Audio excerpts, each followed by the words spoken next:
Morning, everybody. Excuse me. So we're in Nehemiah, back in Nehemiah, our seventh little trip to Nehemiah. Nehemiah chapter 6 and verse 11, just to kick us off, and then we'll wrap a bunch of content around this little quotation from Nehemiah himself. Nehemiah 6:11, but I said, should such a man as I run away, or should such a man as I flee, if that's what your text says. So we've been in a study on Nehemiah, and we've been working under this working title of Rising from the Rubble. We may actually inject that a little bit some point in the message today. So we mentioned a while back that there's a turning point, and by turning point, we gave this definition like a point in any plan, no matter how well intentioned or thought out or nobly pursued, that the entire progress of the work can be jeopardized by any one or the combination of multiple challenges. That is, you look at the progress thus far, and in a sense, you're just as close to bitter defeat as you are to glorious victory. With enough resistance applied, then, you either use the resistance to propel you to greater heights, or you allow the weight of the resistance to crush you and pulverize your efforts into, I love this word, ignominious powder, right? Probably we've all been there at some point. For Nehemiah, we don't know, inasmuch as we've seen this turning point in the past in chapter 4. We'll look at it just briefly again before moving on. But we can identify with Nehemiah in that. You know, we had some great challenge in front of us, some great project we thought was so sure, so certain this is what we were supposed to do. And at some point we hit a turning point, and then we either pressed forward, pressed through, succeeded, or didn't. So, you come to this point where you're looking at the visible evidence in front of you, much like Nehemiah would do, back in chapter 4, to go back a couple of pages there. And you see, well, all that I thought this was going to be, or all that this should be by this point, or something. And so you get this visible in your mind, and yet now it seemingly lies in ruins. So do you just stay down because you've been knocked down? Do you get back up and keep going? Of course, the opposition, those that are applying the resistance, would just say, stay down, stay down, stay down, you've had enough.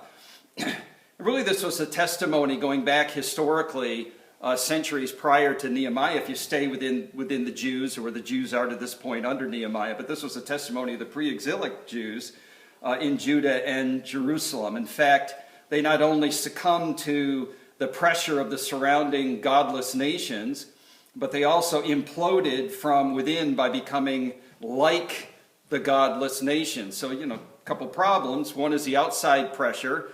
That's enough. But what if your internal spiritual resolve is not there, as was not present with the ancient Jews? So you fast forward to the time of Nehemiah, or now, as far as Nehemiah is concerned, his time. And there was another opportunity to face a turning point. This is what we see in chapter 4. We've been there, looked at it. But here's another opportunity for the Jews, like in times past, to face a turning point, but this time to respond in a manner that would depend upon God and restore the glory and honor to his name among the nations. So we previously observed a turning point in chapter 4 and verse 6. So we built the wall, and all the wall was joined together to half its height, for the people had a mind to work. So the wall, which by the way, was intended to, upon completion, remove shame and derision. You go back to chapter 1 and verse 3, chapter 2 and verse 17, where Nehemiah is being reminded, or being told, and then he's reminding the people, or telling the people, listen, the present state of affairs is a shame and a dishonor to God. So a temporary halt of the work allowed Nehemiah. This is in chapter 4, right? So you have, okay, the walls, halfway up, all the way around, and we're suggesting that this is a turning point. This sort of allowed Nehemiah to step back. The pressure being applied, the resistance being applied, but to halt the work only temporarily. But for what purpose? Not quit the work altogether. It allowed him to alter his tactics, to implement a different set of logistics in a manner to modify the strategy so that the next press forward would be one that would accomplish the overall goal. He had this plan in his heart that was being worked out. So what do we make of this favorable response this time by the Jews in Nehemiah chapter 4? At this turning point, Nehemiah is composing this. He wants us to know, here was another opportunity for the Jews to decide one way or the other. They decided well. So is Nehemiah basically telling us from here on out, once you get past the turning point, just get past the turning point, from here on out, all will be smooth sailing. All will be cloudless skies. The enemy, rebuffed at this point, would now guarantee a completed wall. Well, enemies, especially enemies of God, enemies of God's people, enemies of God's work, never relent. Never. And I don't know how many times you want to say never. Instead, we read that the enemies compound, and they do so in increasing number and to the point of increased intensity in their attack. They redouble their efforts until the righteous either quit or are trampled underfoot by them. So how can we demonstrate this in Nehemiah? Just internally. Is that just an assumption? If you look at chapter 6 and verse 1, it says, "And now Sanballat and Tobiah," which are familiar to us because we've said these names enough times and usually in tandem. So Sanballat and Tobiah and Geshem the Arab and the rest of our enemies heard. Now just note that, and the rest without enumerating them. You go back to chapter 2 and verse 10. It says, "But when Sanballat the Horonite and Tobiah the Ammonite heard this," naming those two. You go down to chapter 2 and verse 19, where it says, "But when Sanballat the Horonite and Tobiah the Ammonite's servant and Geshem the Arab heard it." Now we've recruited one more. Chapter 4 and verse 7, where are we in this? "When Sanballat and Tobiah and the Arabs and the Ammonites and the Ashdodites," now we've recruited more. So what we're saying is that the enemies, especially when it's against the work of God, when it's against the people of God, when it's against God himself, just continue to compound until, in an unrelenting way, and with increased intensity. And we have to talk about the logistics and the tactics a little bit too, and we'll get to that in a moment. For example, when the war of words turns into a war of weapons, right? That's increased intensity.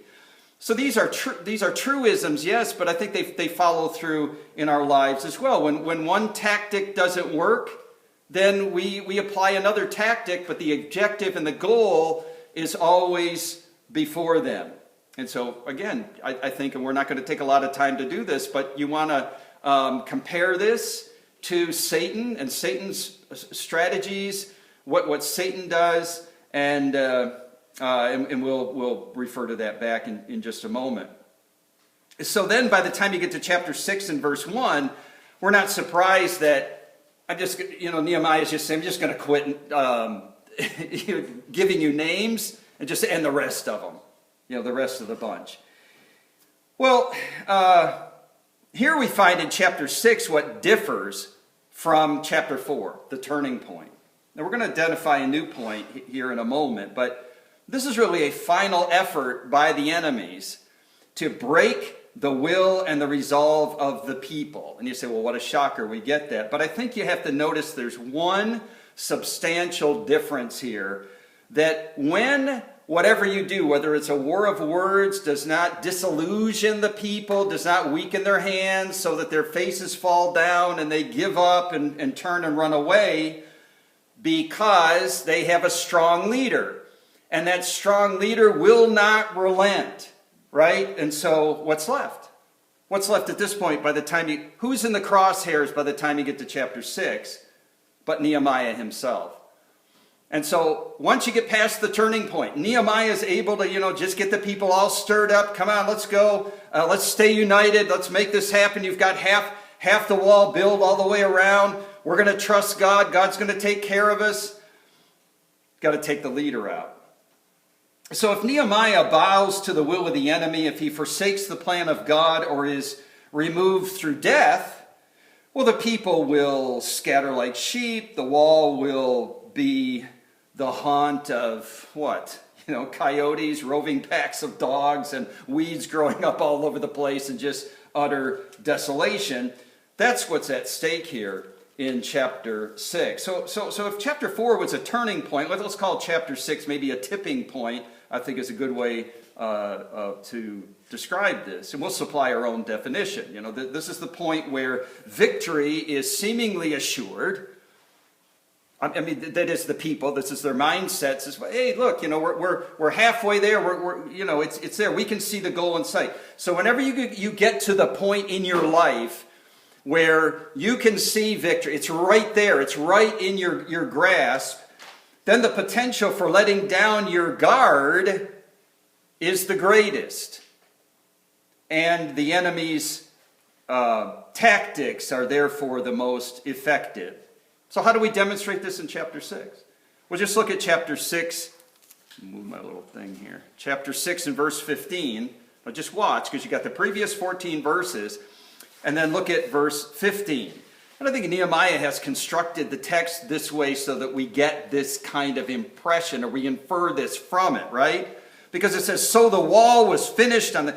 So let's just say this is our starting point, right? This is our starting point, and then we look back. And so the wall was finished on the 25th day of the month of Elul in 52 days. And now you look back and you see what is present in those previous 14 verses. In other words, had the previous events depicted in the opening 14 verses gone differently, then what is recorded in verse 15 would have been 100% jeopardized, right? So we read then maybe something different in verse 15, like something like, well, when the people of God were routed, based on what's gone ahead. In other words, and Nehemiah was slain by the sword, and the people of God were routed, the work on the wall ceased, and the enemies plundered the city of God, right?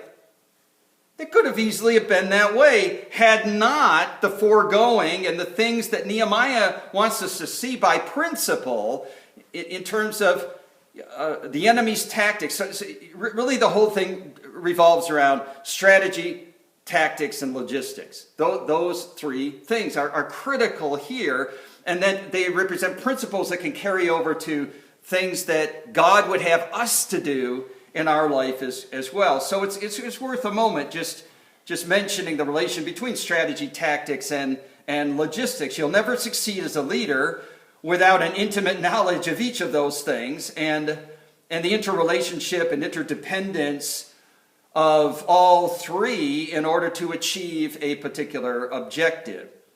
So also bearing in mind that the objective is never achieved in a vacuum, but always in a context of opposition and incessant challenges, which is just to say that you can have the best strategy, you can identify the best tactics, and you can support it with the best logistics. But if you haven't taken into account that there's going to be pushback, there are going to be malignant kind of influences all around you that will seek to and I'm not just talking about the natural course of things, like people typically think of the funding, and it's so hard, and we failed for lack of funding. I'm talking about the spiritual blowback.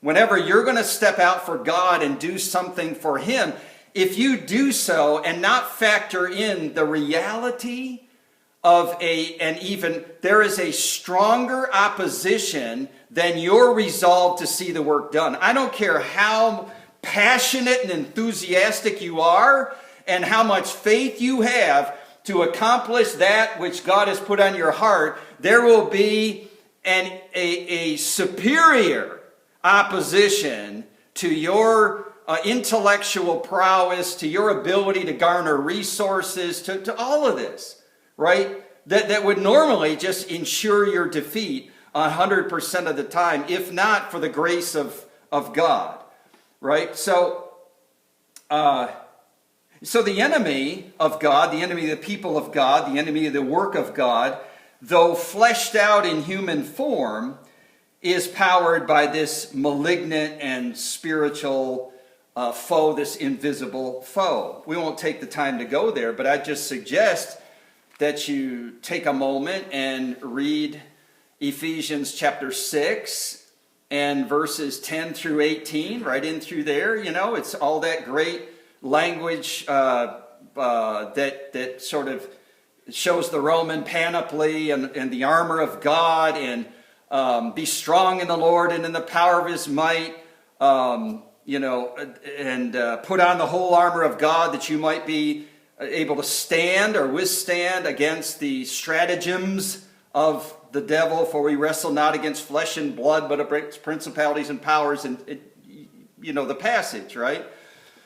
But it's interesting that, just to take a second here about the book of Ephesians, it's interesting. You've got 6 chapters, in the English, you've got 6 chapters.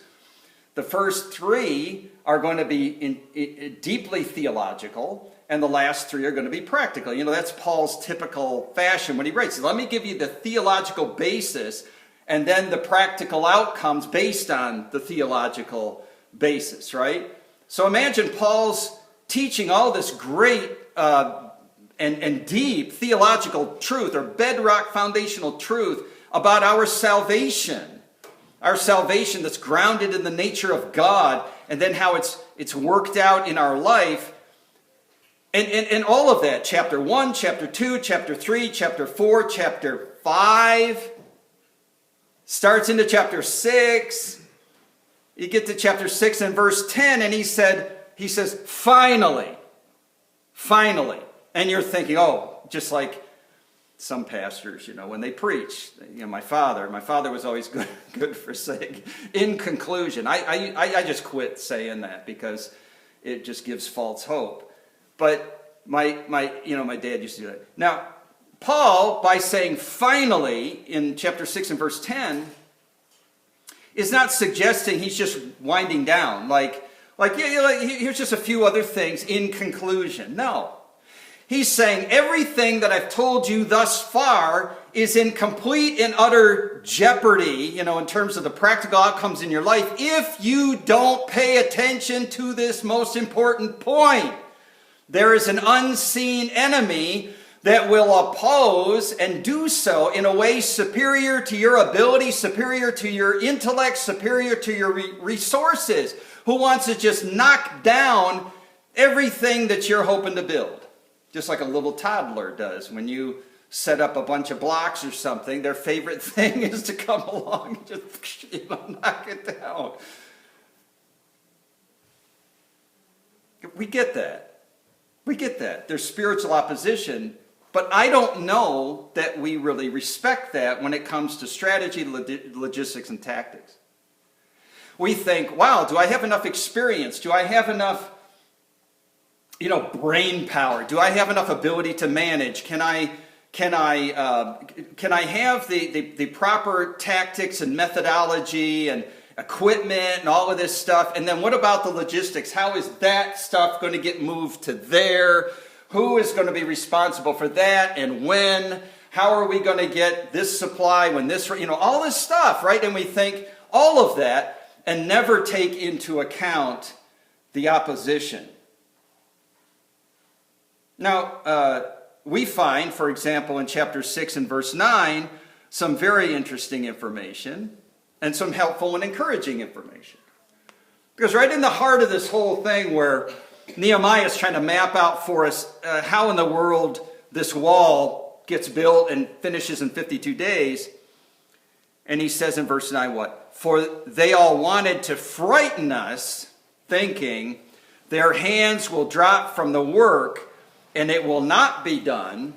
But now, O Lord, strengthen my hands. He doesn't even say our hands.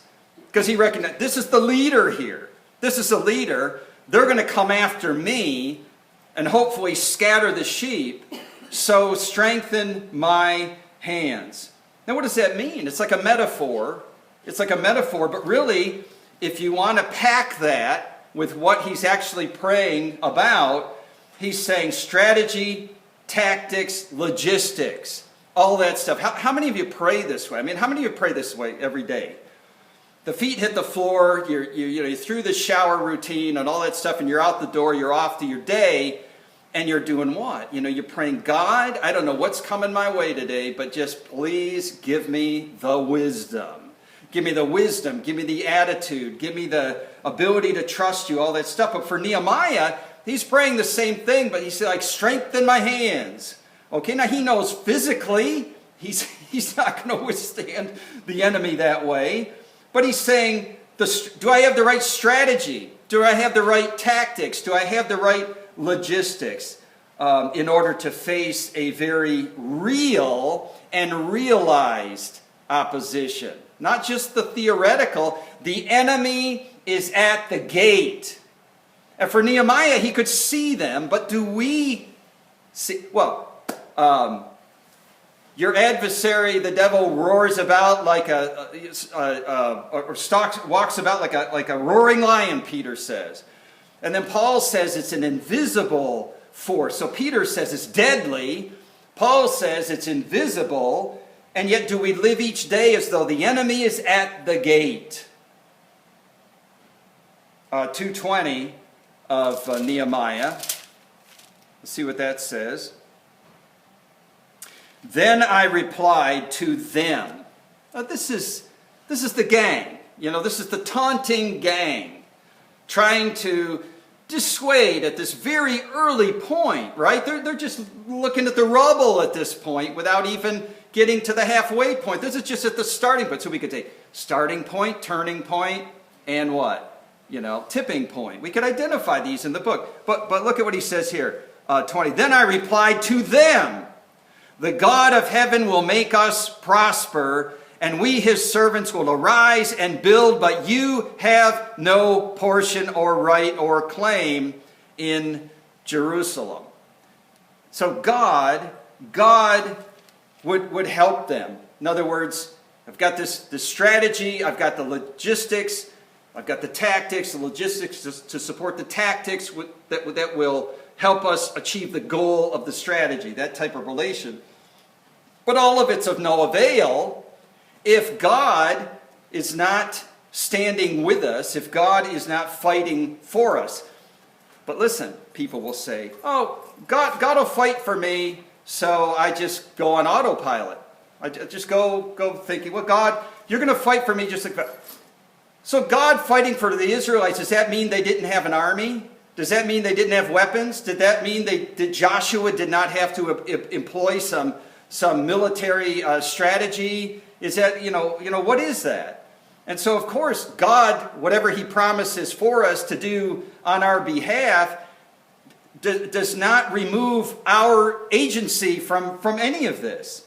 And we see this in the case of Nehemiah, especially when you've got people positioned at certain places around the wall in chapter 4, and you have some people with spears and others, he's got a strategy there, and he has some tactics by which he's going to get the job done, but he's also going to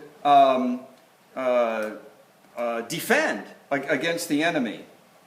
So I draw a couple of categories, and I'd say something like this. It's a very simple pair of categories. And one on the side of, let's say, the church, and the other on the side would be Satan, and I'll say, well, we have an operational strategy. Let's say that's a set of objectives. I mean the church at large, right? So we have this missional, take the gospel to the ends of the earth objective that's on us, and a whole range of other things. So you have what's called an operational strategy, and that's a set of objectives that lead to a goal. Very, very simple, right? But then tactics would be things like troop deployment to employ certain individuals in certain tasks. You know, you sort of get, spiritual gifts here and things like that. You know, you see the genius of all of that, the interdependence of the members of the body to get the objective done and how they support each other. That's tactics, that's troop deployment. And then you get logistics, which could involve things like, are they getting training? Are they getting training to do this job? And then are they getting support while they're on mission? So you're getting all this, and you're saying that's genius, all this stuff that we could work out and do and everything. And we could just write books about it, and there's no end. You know, go in the room over there, and there's no end of people that write books, endless books about here's the next great program, the next great plan, the next great everything. Well, I'll tell you what, the best program in the world, absent the blessing of God, which we've talked about, and absent any commensurate plan to defend the work along the way, will fail. And it will fail with a tremendous visibility. And we've seen it. We've seen it.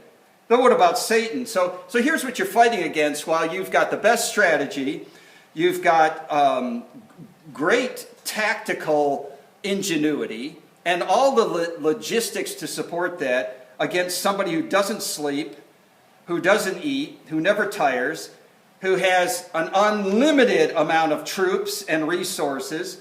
He has supply lines that are never broken, that never diminish, and his onslaught equals his resolve, and it never abates.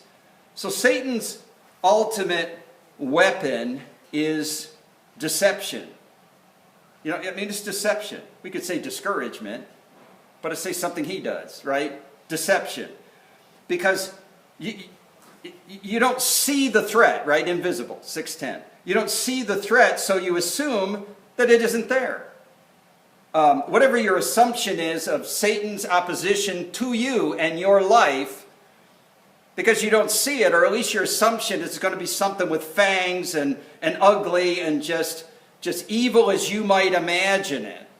And yet Satan comes in a completely different way, like an angel of light, you know, and you just don't see it coming until it's too late. And so you just assume maybe that it's not there. Or maybe you're saying, oh, I know, he must just be leaving me alone today.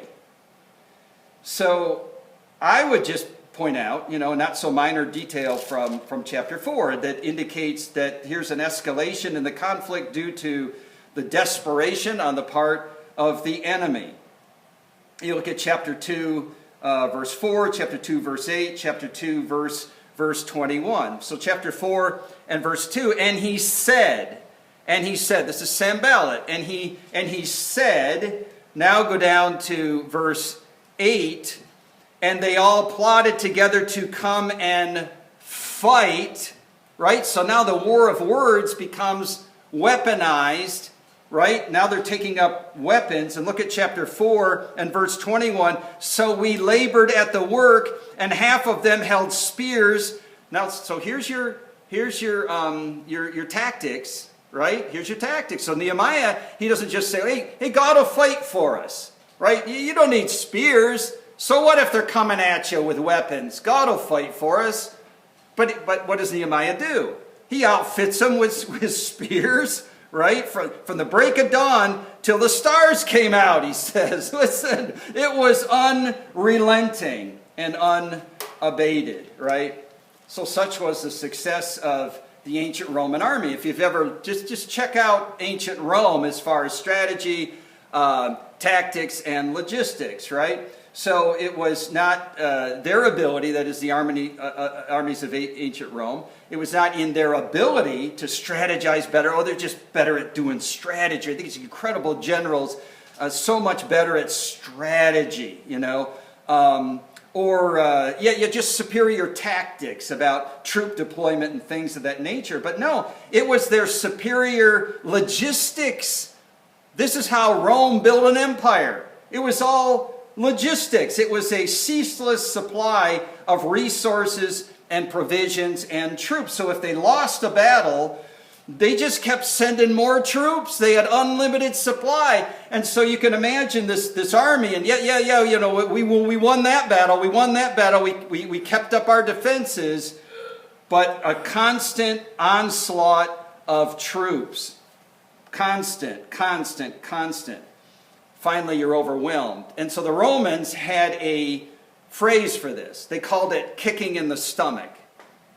That was their phrase, right? And so I ask you, how long can you be kicked in the stomach before you finally say, no more, that's it, I'm done?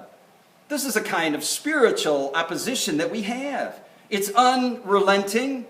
It's constant, whether you can feel it or not, whether you can see it or not. So the greatest weapon in Satan's arsenal is deception. This is just to trick us that either Satan doesn't exist, or he exists as someone so horrific and so ugly and so evil that we don't see his attacks, his oppression coming as an angel of light, coming in things that we perceive as good, distracting us, and so on and so forth. So we're not surprised to see yet again in chapter 6 this escalation in the conflict, but this time it's an attempt to target and to take out the leader. It reminds me a bit of John 11 and verse 50. And you remember Caiaphas says this about Jesus, "Nor do you understand that it is better for you that one man should die for the people, not that the whole nation should perish." This focus on the leader of the movement. So with the wall nearing completion, the enemy becoming desperate, this final stratagem of the enemy, right at this tipping point, so close to victory. Maybe their guard will be down, that they deploy this tactic to take out the enemy. So we'll stop for a minute. We'll just comment on the single most effective weapon in the Christian arsenal. And what would that be? I mean, if deception, arguably, is Satan's best weapon, what would it be in the Christian arsenal? You might say prayer, you might say Bible reading or whatever, and you could probably make terrific arguments. I'm going to suggest it's obedience, the ability to stay the course when your intuition and your reason militate strongly. In other words, there's every reason to quit. There's every reason to turn the other way. After all, the enemy's coming too hard. We're all going to perish. Everything is lost. And yet God has put something on your heart, and unless and until God tells you to turn a different direction, and God tells you to turn from the course, I don't know that I've ever heard that coming from him, but you stay the course. You stay the course. So this is in the face of overwhelming and superior opposition when it is realized, not just potential, not just theoretical, obedience.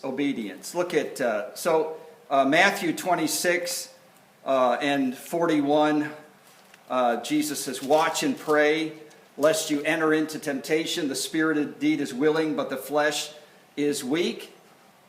And what are they seeing? What is it? The leader's going to be taken out. "I'll strike the shepherd, and the sheep shall be scattered." And they're there experiencing this. And the tendency would just be to run in that upper room and hide behind locked doors, remember? But Jesus had previously said to them, "Follow me, and I'll make you fishers of men." That's 4:19. 16:24. If anyone will come after me, let him deny himself, take up his cross, and follow me. You notice the imperatives all the time. So isn't this someone who leads by example? You know, where you have watch and pray lest you enter into temptation. This is that night in the garden, that night when the soldiers are going to come and take him. But they can't foresee that. They're just in the garden with Jesus, thinking he's over there praying, and then we're going to go on the next day, and who knows what we're going to do. And then the soldiers are going to come. What is that going to do to their faith when your leader is somehow seized? And not just seized, but he's going to be taken before a tribunal. He's going to go to a cross. What does that do to their faith? Are they still going to keep going? Are they still going to follow? Especially when the Roman soldiers are going to come after them, right? Look at what happened to Peter. Denies Jesus 3 times. And look at Jesus. My Father, if it be possible, let this cup pass from me. Nevertheless, not as I will, but as you will. That's obedience. If you look at John chapter 17 and verse 4, Jesus says, I glorified you on earth, having accomplished the work you gave me to do. Now all this seems rather simplistic. Okay, so we just obey. But you have to ask, I think, this question. When the enemy turns up the heat, what does that mean? Nehemiah is saying, when the enemy is coming after you harder than he's ever coming after you before, when you're right at that tipping point, when you're right at the brink, when you're just going to throw your hands up and quit, you need to know that enemy is desperate. Why? Because the completion of the work is in view. I'm saying that you can struggle through all this. You can struggle through Nehemiah standing before Artaxerxes and basically trembling, in fear in chapter 2. But if I can get these supplies and permission and all these letters to make it across and not be defeated by armies as we make this sojourn and all the stuff, showing up, riding his donkey thus far, getting off and climbing over the rubble and trying to get the people together, trying to convince them, and step by step by step by step by step until they get half the wall built. And still the enemy's coming ever harder, and you keep going, and you keep going, and you keep going, and you keep going, and just right on the threshold of victory, it can all be lost in a moment. All of that work, and the enemy knows that. So when you have that full court press of the enemy, you know you're on track, and you need to stay the course. Your mind will tell you, this is stupid. This can't work. What are you doing? You're crazy. Everybody's going to think you're foolish. Who do you think you are that you can withstand this? But think of it this way.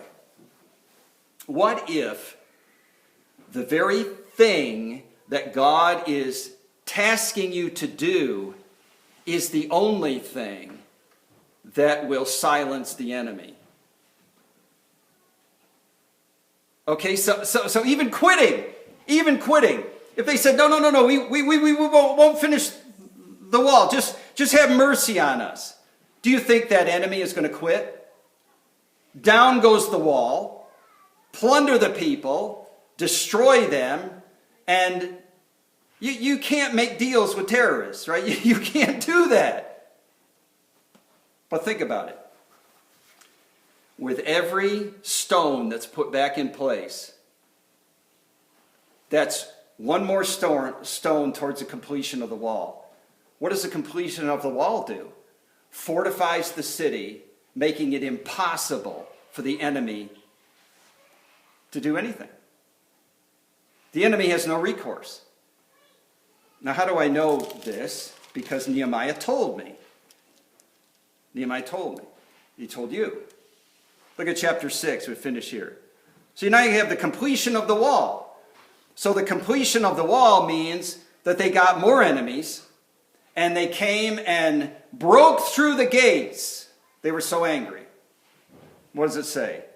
And when all our enemies heard of it, all the nations around us were afraid, and fell greatly in their own esteem, for they perceived that this work had been accomplished with the help of our God.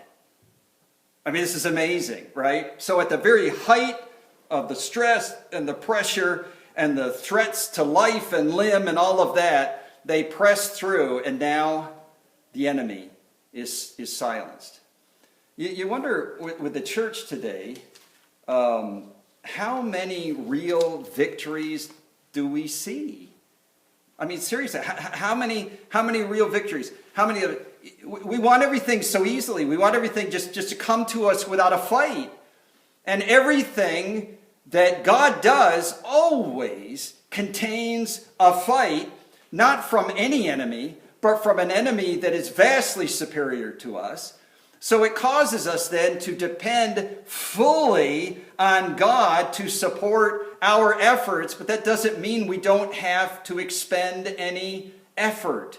You'll white knuckle it through. You'll sweat through it. You'll question every move you could ever make. You'll experience every doubt known to man, but at the same time, you keep your grip on God and keep putting one foot in front of the other until you have completed the task that he's given you to do, and then you'll just rinse and repeat.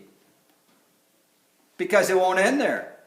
Then you'll say, okay, here's the next thing. And you start into that, and you'll go through the same cycle. You want to defeat the enemy? Then follow. Just follow. Remember Jesus at the end of the Gospel of John just saying, just follow me. Just follow me. It's that simple. What is he saying? Just obey me. Just stay close. Obey me.